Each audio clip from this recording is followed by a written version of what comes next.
Iba't ibang mga minister at leader sa Timog Silangang Asya ang nakibahagi sa pagbubukas ng 35th ASEAN Socio-Cultural Community Meeting.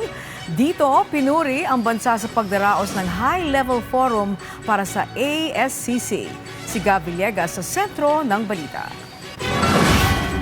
Formal lang binuksan ngayong araw ang 35th ASEAN Socio-Cultural Community Council meeting na dinaluhan ng mga ministers at leader mula sa Timog Silangang Asya para ilatag ang isang people-centered agenda para sa mga taon na darating. Titignan ng mga socio-cultural ministers mula sa ASEAN region ang naging implementasyon ng ASEAN Blueprint 2025 at para lalo pang palakasin ang family development efforts, social protection systems at youth empowerment initiatives sa rehiyon.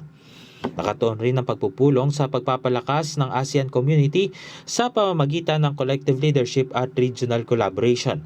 Ngayong taon, nakatuon ang Pilipinas bilang ASEAN Chair sa RISE ASEAN Framework na binubuo ng 4 na strategic priorities. Ito ay ang resilient and empowered families, inclusive development, smart youth and innovation at environmentally sustainable and food secure future. Kumakatawan ang nasabing agenda sa pagbabago ng strategy ng ASEAN mula sa simpleng pag-abot sa isang komunidad patungo sa sustainable at pagbabago ng isang matatag na komunidad na nagbibigay diin sa pamamahalang nakasentro sa mga mamamayan ng 11 ASEAN member states.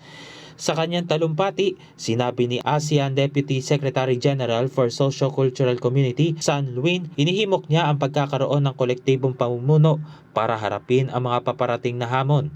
The challenges confronting our regions are increasingly complex and evolving, often resulting in economic pressures and social disruptions that threaten the well-being of the people we are committed to serve and protect. Pinuri rin ni San ang Pilipinas sa pagdaraos nito ng high-level forum para sa ASCC, kung saan nanawagan ang Pilipinas na hindi lamang palakasin ang mamamayan ng ASEAN, kundi magkaroon ng konkretong commitment ang mga bansang kasapi ng ASEAN na gamitin ang kanilang mga mamamayan para maging bahagi ng pagbabago.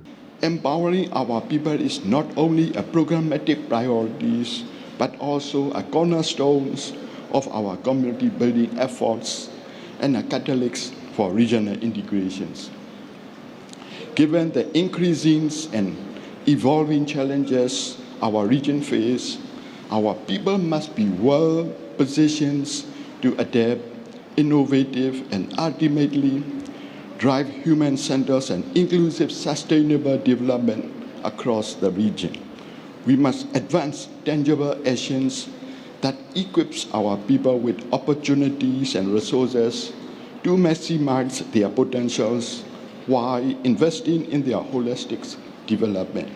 Para naman kay Department of Social Welfare and Development Secretary Rex Gatchalian, nais ng mga kasapi ng ASEAN na magkaroon ng mga konkretong resulta na magtataguyod ng katatagan at seguridad sa mga mamamayan ng ASEAN, kung saan binigyan din rin ito ang pangangailangan para sa makabuluhang kooperasyon at dialogo sa pagitan ng mga miyembro ng ASEAN. The work of this council has profound impact.